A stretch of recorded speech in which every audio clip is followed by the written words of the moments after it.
we are going to walk through the different trials over the last several years in chronological order, and we're going to be talking about insulin management in patients and different types of patients, but the majority of the patients are going to be, for the most part, critically ill patients that we're going to be talking about right today. And so let's go over them, and we'll start with Vandenberg in 2001. So in 2001, this study included a population of all adults receiving mechanical ventilation who were admitted to the intensive care unit, specifically the surgical ICU. Okay. The different interventions included our intensive versus our conventional. The intensive therapy was insulin infusion started if blood glucose was greater than 110, with a goal of 80 to 110.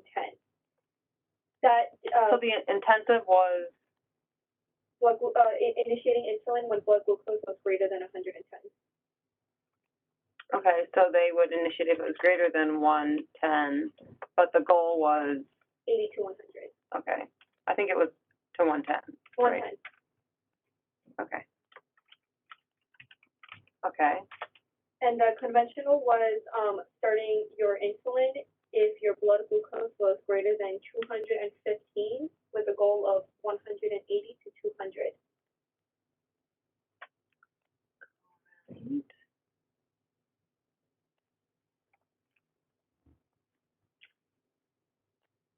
So that one was, they would do if it was a greater than 215? Yes. And the goal?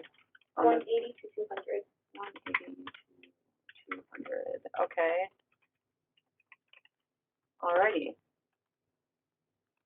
Keep going. The Apache score for this patient was approximately 9. Okay.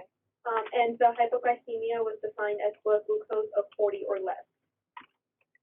So what's the significance of telling us that? Of the hypoglycemia? How they defined it? Oh,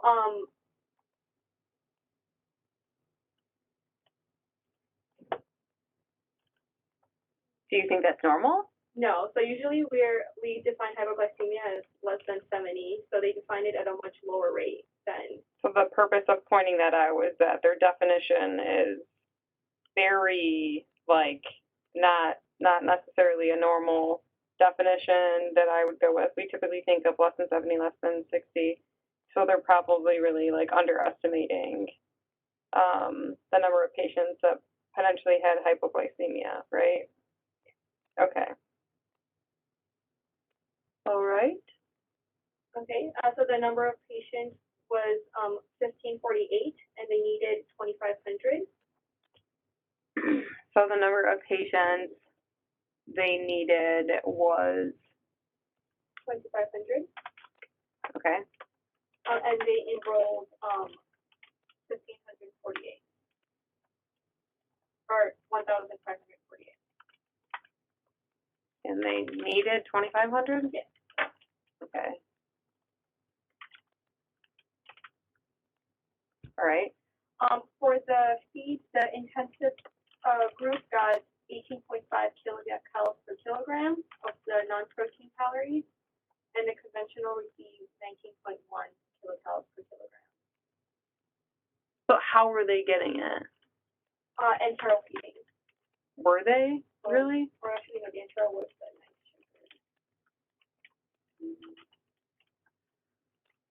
So they were primarily getting IV, dextrose day one, and then they were getting enteral nutrition. So the point being that so they were getting enteral nutrition or TPN, and so a lot of the patients in this trial, a handful of them got TPM, which isn't necessarily normal. We don't normally start doing TPN early, right? And so when do we normally start TPN? If they're projected to be NPO for greater than 7 days. Yep. So that do you think that someone being on a TPN versus enteral nutrition, which one do you think would be better if you were talking about from a sugar standpoint? The enteral nutrition versus the TPN. The TPN would increase the opposite. The enteral feeding would be worse than TPN in terms of sugar. Well, when you're looking at someone's sugars, right, if you're trying to see if someone's becoming hyper or hypoglycemic, which one is going to be more consistent? So a TPN, we know 110% they're getting all the calories that we're giving them. Enteral nutrition, I don't know if they're going to tolerate their tube feeds or they're not. Are they going to have high residuals? Did they get stopped for a procedure? Are they off? Are they on? So those things could all affect someone's overall what their goal or their sugars were, or impact the ability to monitor someone's glucose levels, right? So although we don't like to give TPNs early, someone on a TPN is probably a little bit more easier to like maintain their sugars because I know consistently that they're getting the feeds that I'm giving them, right? So what was the primary outcome? The primary outcome was death from any cause during the ICU stay.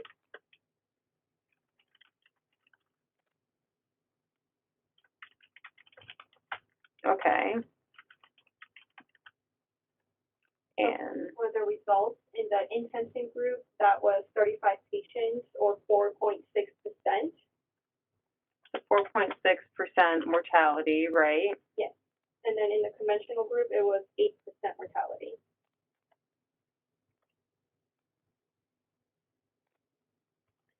Versus 8%. 8%. Okay. And so let me just look at what I had here. So the number, so it was 64, so it was 64 patients, right? 64 patients, like 8%, right? Yeah. And the other one was 35 patients, or 4.6%. Okay. Great. All right, so what other things do we think that would be important to mention from the results standpoint? Although not the primary, but what other things would you want to maybe at least mention? In the conventional group, there was longer ICU care and increased renal impairment, and also sepsis with the use of antibiotics. Well, you told me how they defined hypoglycemia. Do you want to maybe tell me how many patients actually had hypoglycemia in each of the groups? Right? Yes. So in the intensive group, they had, how many patients had hypoglycemia? 39. Yep, 39 patients had hypoglycemia, which is a decent amount, right? It's almost as many patients as they had, potentially meet their primary outcomes. So this is equal to the number of patients. So that'd be interesting. Did the same number of patients die? I mean, I don't know. I'd have to look. Versus in the conventional group, how many patients had hypoglycemia? 6 patients did.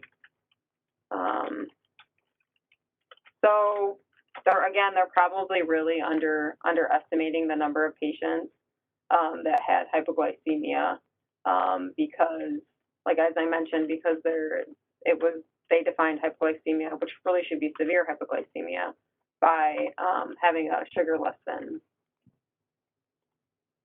40, right? Okay, so what was the overall conclusion? The overall conclusion was that the use of intensive insulin therapy reduced mortality in the ICU, in-hospital mortality, and morbidity among the critically ill patients.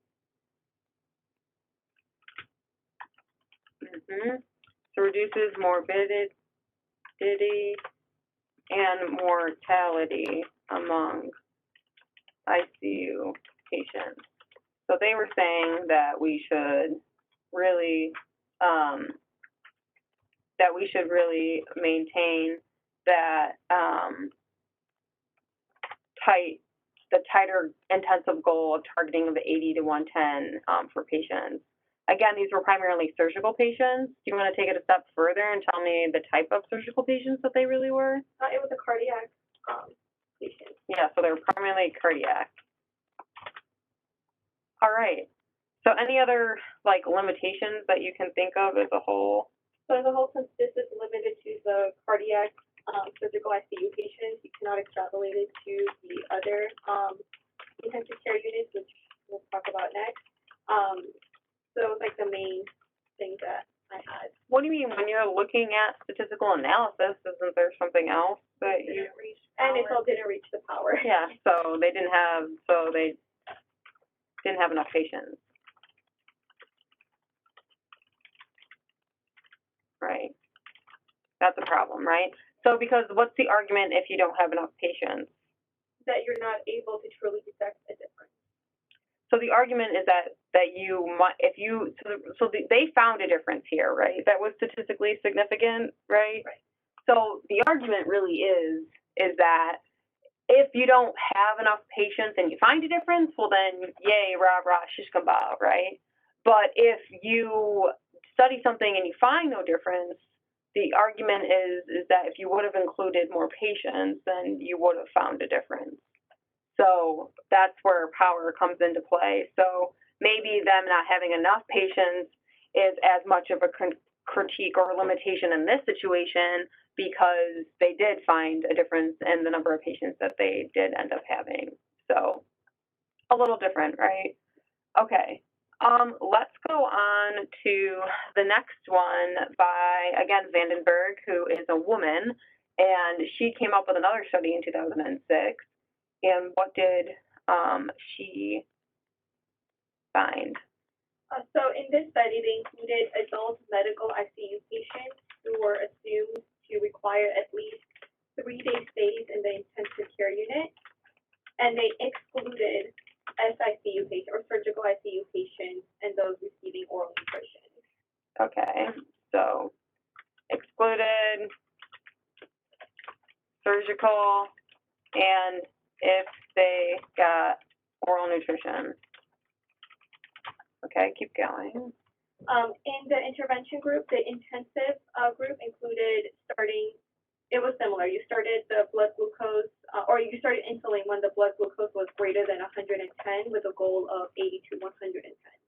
And the conventional was also similar. You started insulin when the blood glucose was greater than 215 with a goal of 180 to 200.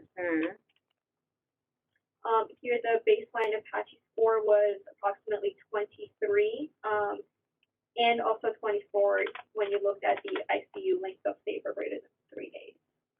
Okay. The hypoglycemia had the same definition, defined as blood glucose of 40 or less.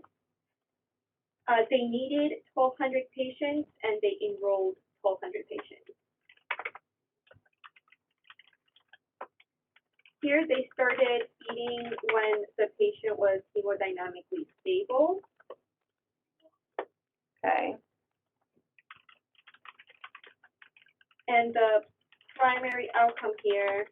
Hold on, they started feeding when they were stable, but more of these patients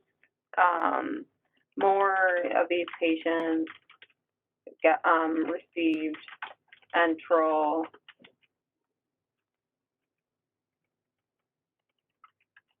nutrition in comparison. I'm trying to like look and type at the same time, and it's not working out very well. Compared to the 2001 trial. Okay. Okay, so what was the primary outcome? The primary outcome, they looked at death from any cause in the hospital.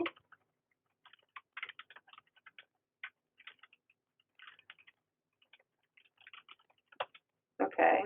And the primary results, they did not find statistical significance in these patients. However, when they looked at ICU at day 3, it was. Well, let's hold up a minute. So for the purpose of the primary outcome for the intensive, what did they find percentage-wise? So they found it was that 37.3% in the intensive arm. That was their mortality rate. Yeah. Right? And I don't know if I have the exact number of patients written, but that's fine. And then the conventional was 40% of patients died. So they ultimately found no difference between the groups, right? But let's also see what they commented on regarding the incidence of hypoglycemia, which I don't know if I have that written. Do you have that written by chance, Megan?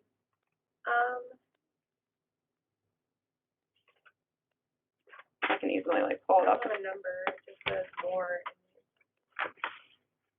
The number of hypoglycemia. I thought I had it exactly written down. The incidence. Well, we can come back to that. But the point is that it's also probably similar in the intensive group. I have it here. So hypoglycemia occurred in 39 patients in the intensive treatment group. And this is the 2006 trial? Oh.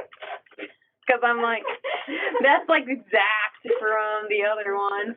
That's why. Oh, that's impressive. Whoa. Same exact result.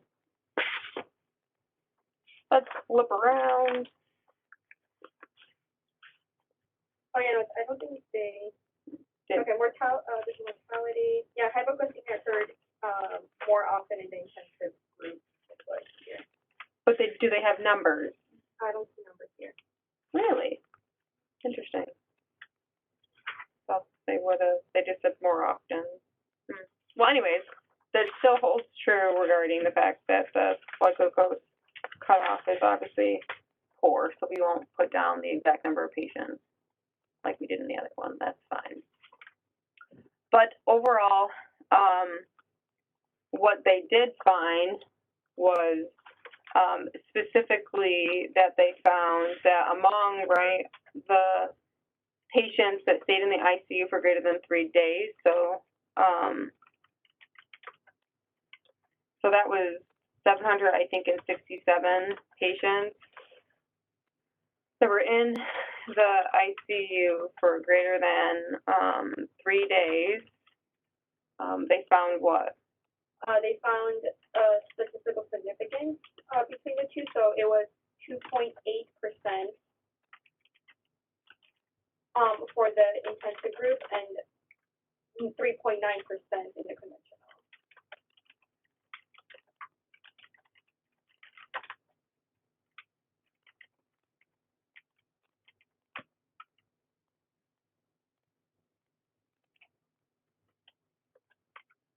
So overall, they concluded that intensive therapy prevented morbidity, but did not significantly reduce mortality, except in the patients with length of stay in the ICU for greater than. Well, go back and tell me the percentages between the two groups. You said that you had those. Oh yeah, sorry, 2.8% versus 3.9%. So 2.8 was what? The intensive group.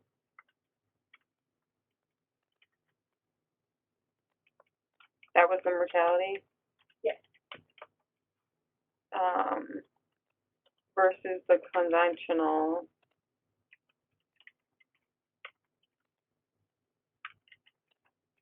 Was, say that again? 3.9%. So that was statistically significant. Yes. Which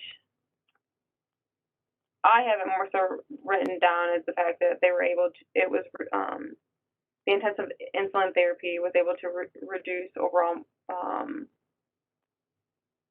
mortality by, I think, 52 to 43%,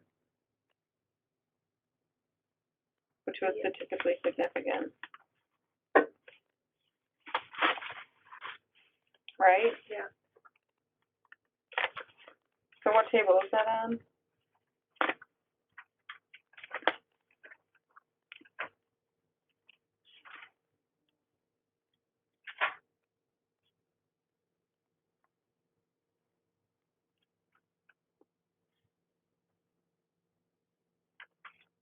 Or where did you get your percentages? Oh, right here. For all patients, mortality in the ICU at day 3, it's on page 456.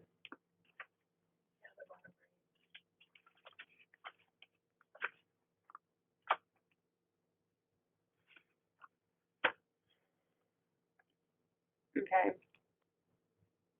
For all patients, mortality in the ICU at day 3, Oh, this is at day 3. which wasn't statistically significant. So that's not the percentage that we're looking for. So that's wrong. So basically what they end up saying if you keep reading, so they say for all patients, mortality in the ICU at day 3 was 20.8% versus 3.2%, which is not statistically significant. And in-hospital mortality at day 3 was 3.6% versus 40%. We're not different in the two treatment groups. Beyond the 3rd day, so they had to stay in the hospital for longer than 3 days. Beyond the 3rd day of the intensive insulin therapy, the in-hospital mortality was reduced. So the in-hospital mortality was reduced from, it's like 52.5% to 43%, which was statistically significant. I have that p-value. I think it was like p was equals 0.00. Yeah.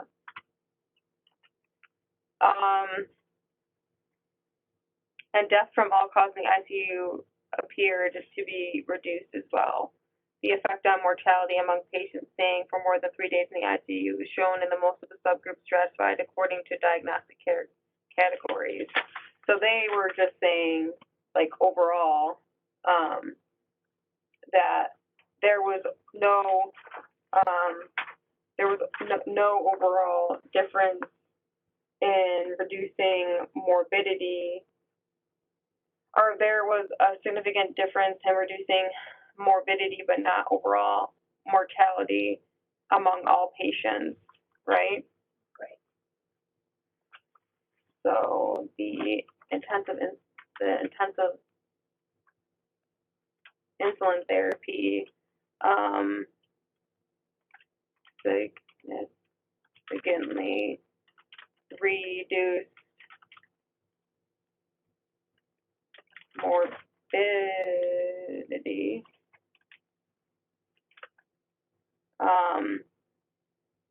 but not mortality among all patients. However,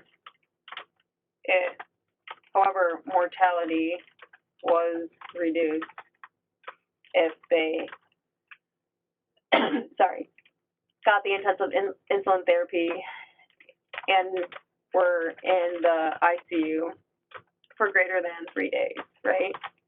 That's the only time that they saw it, right? Yeah. Okay. So what are some of the limitations with this one? Here I said that it was unclear whether intensive insulin therapy caused harm in less than 3 days in the ICU. Say that again? That it was unclear if there was any harm in the intensive therapy group in the ICU for less than 3 days. It was unclear if there was harm? Yeah. What do you mean? If there was any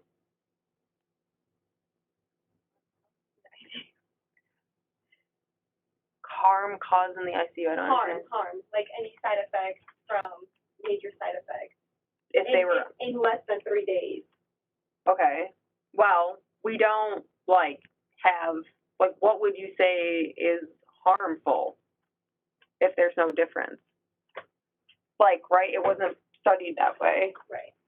You know what I mean? I'm comparing the two groups. All I can say that there was no statistical difference in overall mortality. I would have to do another study to do a hazard ratio or something to assess if it wasn't set up to a superiority Okay. study. It was just comparing the two groups. So I can't say that. Okay. All I can say is that there was no difference among all patients at 3 days. Among all the patients, the only difference that they were able to see between the groups is if they stayed in the ICU for greater than 3 days. Limitations, I guess you could just say it was, again, this one was only medical ICU patients. And you could argue, like, because they were getting, tube feeding, like, questionable, like, if everyone, was really getting all the tube feeds that they were supposed to be getting and tolerating them, right? Okay. Well, let's go to the last one. So the last one is what? The nice sugar trial. This one looked at adults in the medical ICU and the surgical ICU in 42 different hospitals expected to be in the ICU 3 or more days. Here, the intensive therapy was to target blood glucose of 81 to 108. Okay. And the conventional was to administer insulin therapy if blood glucose was greater than 180 with a goal of 180 or less. So the intensive was, when did they start it? They started when it was, actually,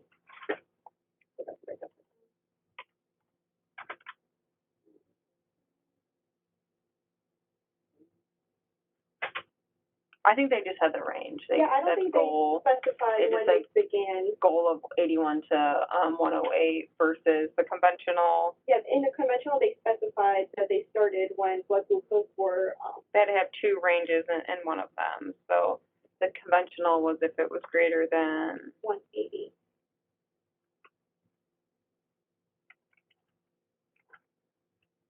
Okay. Well, they were targeting really. But they were targeting overall less than 180, right? Yes.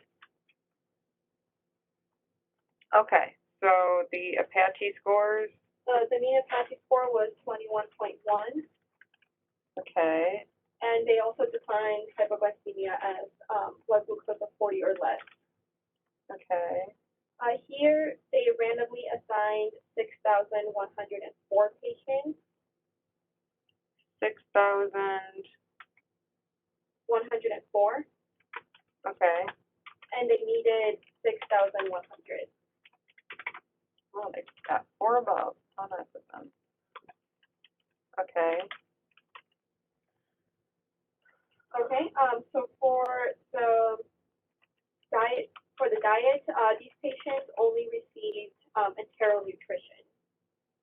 So definitely more than,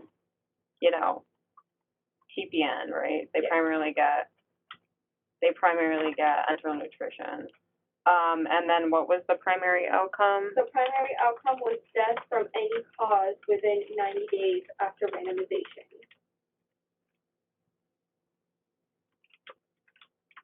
Okay. And the percentages of that was in the intensive group, 829 patients, or 27.5% experienced death. All right. And then in the conventional therapy, it was 751 patients, or 24.9% of patients. Okay. And this was statistically significant. Yep, and so they basically found an overall There was an increase in risk of death. So there was an increase of 2.6% risk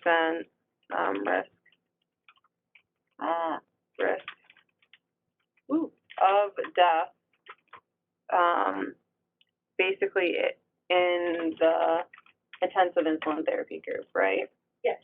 And then when they also compared the hypoglycemia, so in the intensive insulin group. Yes, it was in the intensive insulin group. It was 206 patients, or 6.8%. 206 patients? Yeah. or 6.8%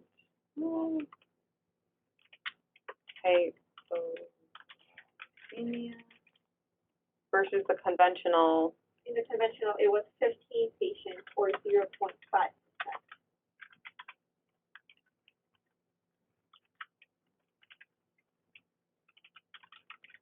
Okay. Overall conclusion. The overall conclusion was that intensive therapy compared with conventional therapy increased the absolute risk of death at 90 days by 2.6%.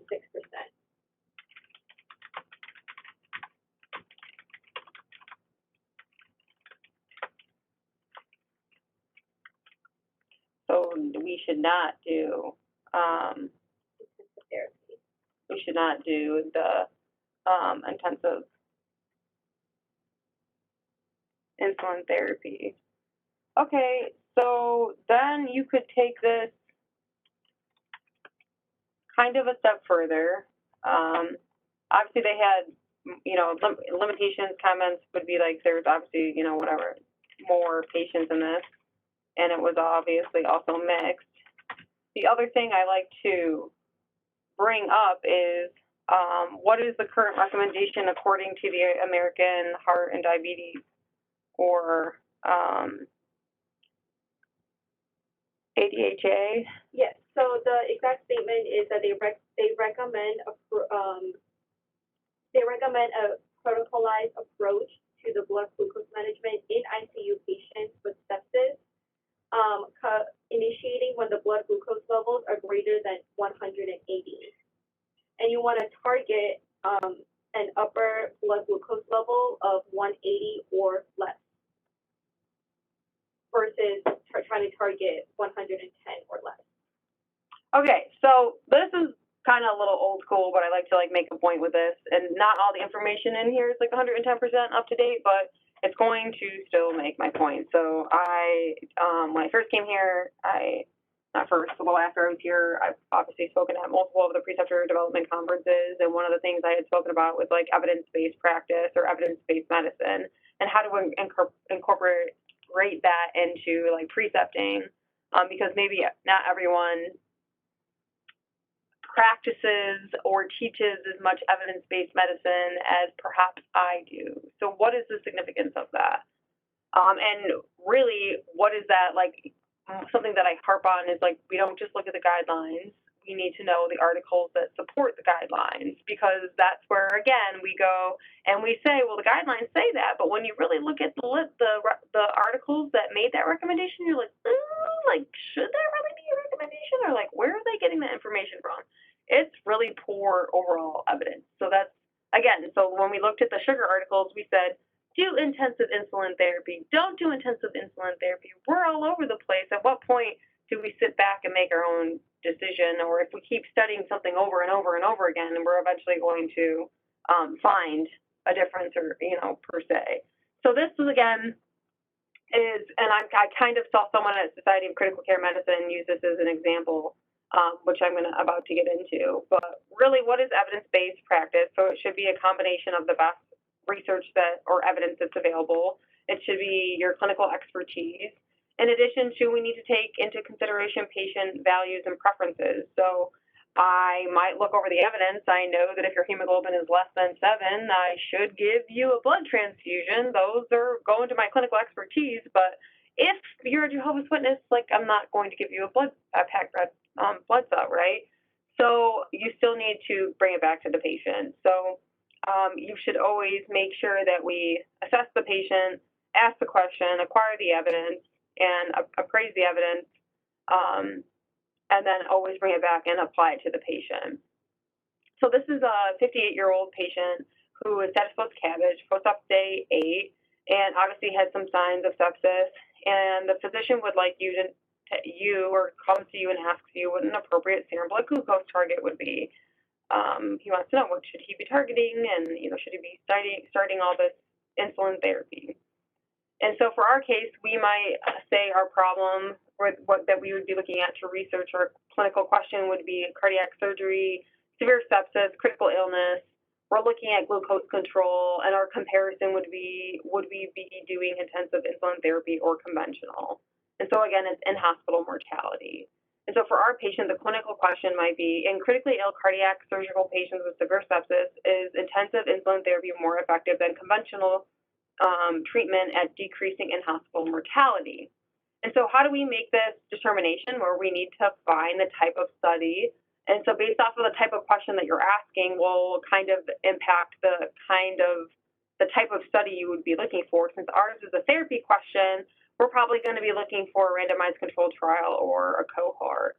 And so we see that as we go up, we kind of want to find evidence at the top of the pyramid. Now, we could maybe use a meta-analysis or a systematic review, but what are some of the issues with meta-analyses or systematic reviews? You have to make sure that the articles that you're looking at are correlated, so it's not too different. So you're not comparing oranges to apples. So you can have a lot of bias if you're just looking at a meta-analysis, right? So because it might not perfectly match your patient or your population. So sometimes in therapy questions, it's better to find randomized controlled trials. And so that's what we're going to be doing. Obviously, there's different ways that you can go about doing that. So PubMed, probably the biggest way. So we go to PubMed, we type in cardiac surgery, glucose control, and the first thing that comes up is the American Association of Clinical Endocrinologists, American Diabetes Association, like we talked about. This might be outdated, but the overall recommendation is still very, very similar.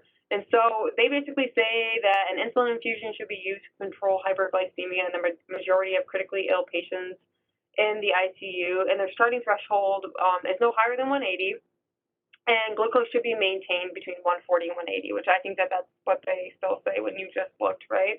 So 140, 180. Although stronger evidence is lacking, somewhat lower glucose targets may be appropriate in select patients, so targeting 110, however, are not recommended. So this is like, oh, where are they getting that from? Scratch, scratch. Oh, well, maybe that comes from the original Vandenberg trial in 2001. But maybe that's like select patient population. Ooh, if I had to pick a patient population that I would target 110, who would that be? Surgical cardiac patients, right? Which all comes back, comes back to the original trial that they did in 2001, right? So it's science if we don't just make stuff up. And so the starting threshold would be 180, and they're saying maintain the threshold between 140 and 180. So should I stop there? Am I done? Did I answer the doctor's question? Should I keep digging? The answer is yes, I should keep digging. So now I go to the surviving sepsis. Ooh, obviously it's not 2012 anymore. So we have more updated guidelines in 2006. But again, the overall recommendation is still very similar. And so they recommend a protocolized approach to blood glucose management in the ICU with severe sepsis, insulin dosing when 2 consecutive blood sugars are above 180. The approach should target an upper blood glucose level of less than 180 rather than an upper target of, they're saying 110. So they definitely say, they should do, so starting threshold would be, we wouldn't really start anything until 180, and we should really maintain to less than 180. Oh, so did I find my answer? I went to 2 resources. Should I be done? No. No, I can keep going. So lo and behold, if I keep searching, the thoracic surgeons have their own guidelines for managing patients with blood glucose management. Who would have known? I didn't know when I originally did this, but so they do as well. And so they say that patients with and without diabetes with persistent elevated serum glucose should receive IV insulin infusions to maintain a serum glucose of 180 for the duration of their ICU. If patients are requiring, if they're going to be in the ICU for greater than 3 days, they actually change it a little bit. They say maybe we should keep it a little bit tighter, more like 150. So starting threshold, still 180, but maybe I should maintain you either between 140 or 180, depending upon how long you're going to be in the ICU. So where does a lot of this come from? Well, a lot of it comes from the NICE sugar trial, which again, we already said was over 6,000 patients. It was mixed, surgical and medical, and the conventional was primarily less than 180, intensive was less than, or 80 to 110, right? And they found statistical difference, basically saying, we should do conventional and target our less than 180. But if we go back to that original trial that you already told me about, which was by Vandenberg in 2001, like I had already mentioned, it was mostly cardiac surgery patients. Well, do you know where they conducted this trial? Well, I'm assuming not. but it was done in the northeast of England, well, very underprivileged. A lot of these patients have poor overall mortality outcomes for their cardiac surgery. Okay. So why is that significant? Well, because let's pretend, we're comparing apples and oranges here, right? Are our surgeons better than your surgeons kind of thing? Or are our patients healthier than your patients at baseline? Because we eat healthier than maybe their fish and chips that they eat over at in England, right, or whatever. So you have to take some of that stuff into consideration. So when we look at the overall mortality in the United States, on average, I would say mortality for cardiac surgery is around 1.8%, between 1.7 to 2.1 in the United States. And so you can see mortalities on the y-axis, right? And the number of cases is on our x-axis. And so we can see each little box here is actually a hospital, okay? And we have the dotted line that says an average mortality of, as I had already mentioned, of around 1.7%. So the worst case scenario in this situation was a mortality at this hospital of around 3.8%, again, average 1.7. But if we go to the original trial by Vandenberg, okay, the intensive insulin therapy arm had an average mortality of around 2.1% in those patients in relation to cardiac surgery. And the control arm was at 5.1%. So the point he was making was that no wonder there was a difference, because there was already a huge difference in mortality at baseline regarding in relation to cardiac surgery. So would I expect someone to know this or look for this and where it was done and look at some of these other mortality things? No, probably not, but it's something to take into consideration. So because the mortality is so higher than what the mortality is in the United States, we really shouldn't even use this study. We should probably throw it out the window because it doesn't really apply to our patient population. And so what do we do here? This is old. It says it's 110 to 140. So back in 2014, that's what we were targeting for a low and high. I'm pretty sure now, you can ask, obviously I always say double check with Doug, but the glucose stabilizer in the cardiac surgery patients, they target their low, I believe I think it's 140 and the high is 160. Otherwise, the majority of the ICU patients, they're targeting, I think, more closer to the 180 mark. So, why did they do this a little bit of a slighter, more tight control? Well, because they felt like, that they wanted to do something more intense for their cardiac surgery patients, but they didn't want to be as intense as doing an 80 to 110 target, but maybe not as chillaxed as maybe targeting 160 to 180 or 140 to 180. They wanted it closer to the 140, 150 range. So that's the importance of understanding the evidence. So we don't just look at a guideline. We should review all the evidence and apply it to our patient population. And that's how you really can understand gray areas and be able to speak to some of it and not just say what the guideline said. Make sense?